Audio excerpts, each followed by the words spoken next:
Hey folks, I'm Aspen Arrow, and we are back in the desert with our tribal inputs.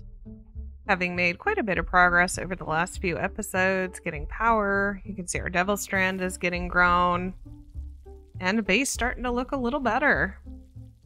So let's hop into it.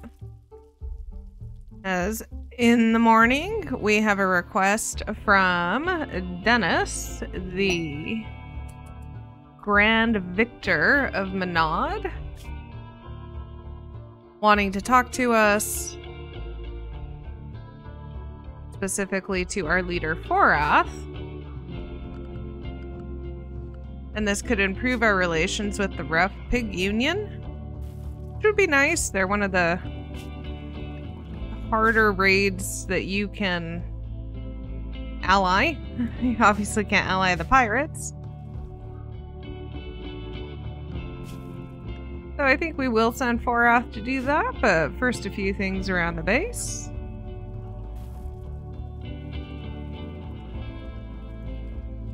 We have an animatry linking ceremony ready, so we will have Cuz complete this, and again, we'll just cut forward here, as we've all seen this before. You can see Toddler Noise has joined in now. And Cuz gained Skip, a very useful skill. Allows us to move enemies, items, allies around in a set radius. And with that taken care of, we'll go ahead and caravan over to those peace stocks. And we're going to send Danny, Forath, and the horse, not the dog this time. And you can see that the talks were a success. We gained social experience and our relationships improved by 64, putting us fairly close to being neutral with the pig faction. You can see it's about 2.8 days to get to that and 1.5 to this other settlement. So I think we will take advantage of these talks and try and get allied, or at least neutral. And since Smith is awake, let's go ahead and convert. You can see 90% to 0. So after a failed ritual, apparently all we needed was one conversion ability. And there we go. Smith has converted to our ideology. And I believe we gain a development point for that, up to 8. And after the conversion, our prisoner decides to try and escape. So we will send Novo and Sezin over, being sure to tell them not to fire. We're just gonna try punching here. Everyone has weak melee damage, so hopefully we can not take any body parts off and recapture our prisoner.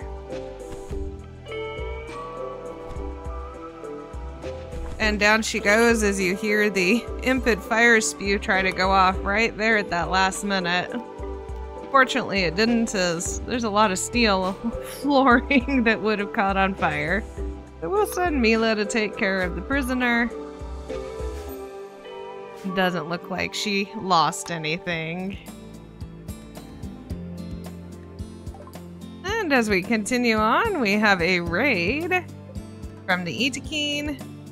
You can see that we have Itakeen with several boars with them, coming from multiple angles.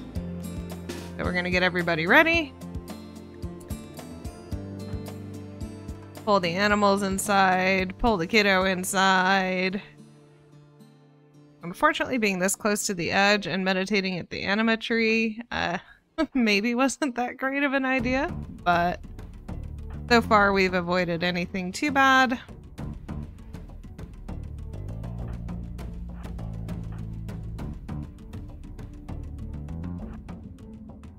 Was gonna pull Smith and Mila around to try and kind of switch on between the two doors. Decided against that, and you can see they kind of paused again, and I'm not sure what that's about. Make some liberal use of burden here, try and slow them down, keep them stuck in that sand. I believe Itakeen are robust, so they, like the Neanderthals, take a lot of damage to go down. Still not as good as a tough pawn, but They still take a while.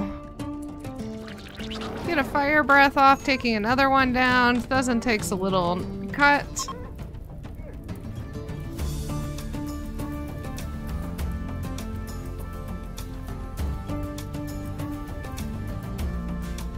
You can see it takes me a minute to figure out where the rest of the raiders are. Even with camera plus, that little red dot in the moment was a bit hard to see. We've got 1 Eatkeen and 2 boar left.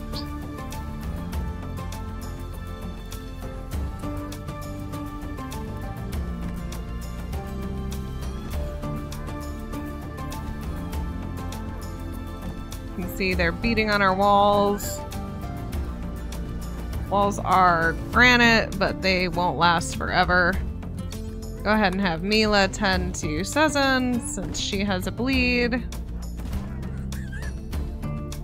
And send our other impids out to hopefully take care of Boar and the Eatkeen. Fortunately, Sezen is also our best shooter. Our accuracy is going to get a little worse here.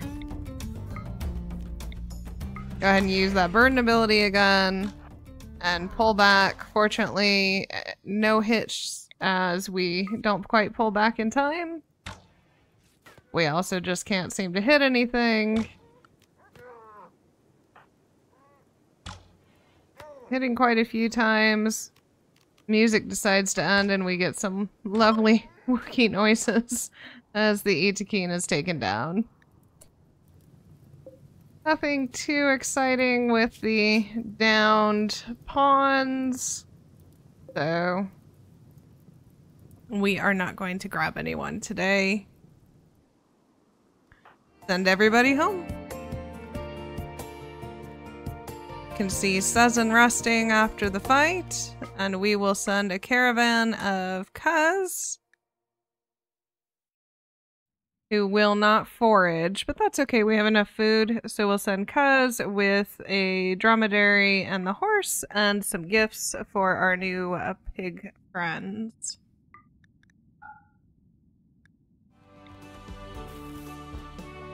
And as we're making more adjustments to the base, getting things moved around, some extra beds in our little hospital, can see that our dining room looking a little tidier. We've even got an area rug or area board, I guess. And at that time, Cuz does make it over to the settlement, so we are gonna gift rice, potatoes, some leather, wake up, some luciferium we picked up at one point, some gold. You can see that's plus 38. I think that will be enough, and our enemy is now neutral, so no more raids from the Pig Union. And as Cuz makes her way back, you can see that her mood getting pretty crummy. There's that word crummy again. And we are raided again by Neanderthals. Apparently they didn't learn last time, so we'll be going again. Two-prong raid, but just 3 in 1 this time.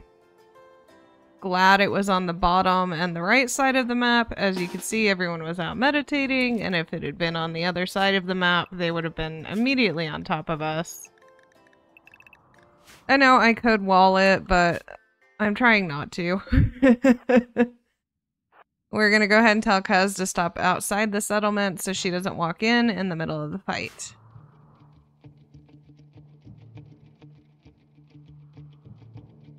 And again, grabbing our faster impids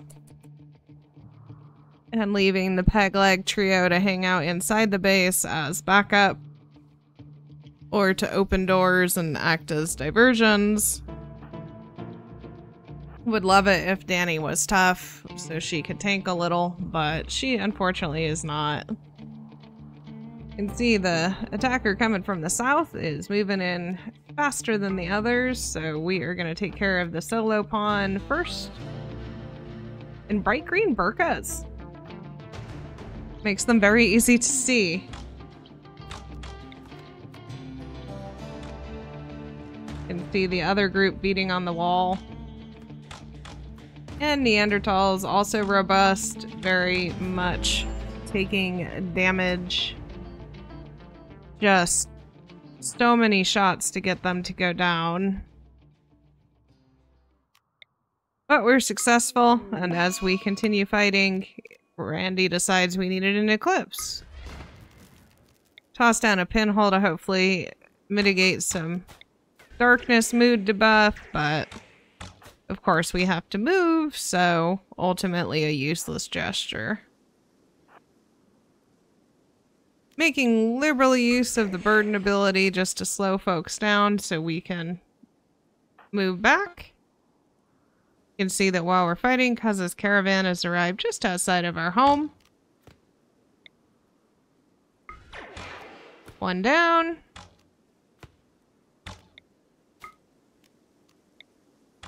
You can see both those hit. Still going. And finally take one more down, causing the last one to flee, who takes a headshot and is downed as well. Lost a kidney, had cirrhosis and lost a lung. Also just not looking to take Neanderthal pawns, so we will not be recruiting them either. And you can see Kaz made it home safe. And so we are gathering to celebrate Novo and Susan's marriage.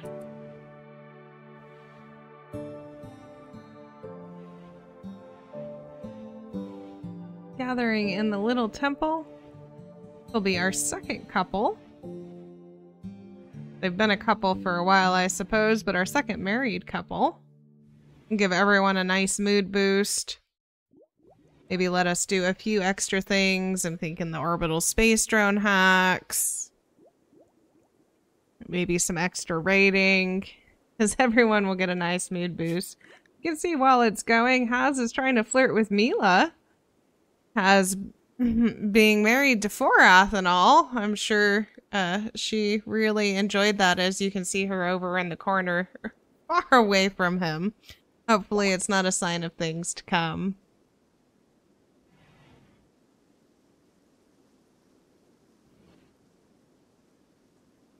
And game sort of bugged out for a minute. I think Danny was in the way, so we have our marriage. Looks like they're discussing the topic of crypto sleep. Interesting wedding vows, I suppose. And turns out you don't get much of a social interaction with that. So a little shorter episode today, but that is a good place to end it. So I hope you're enjoying RimWorld and the series so far. As always, have a pleasant day, and we'll see you next time.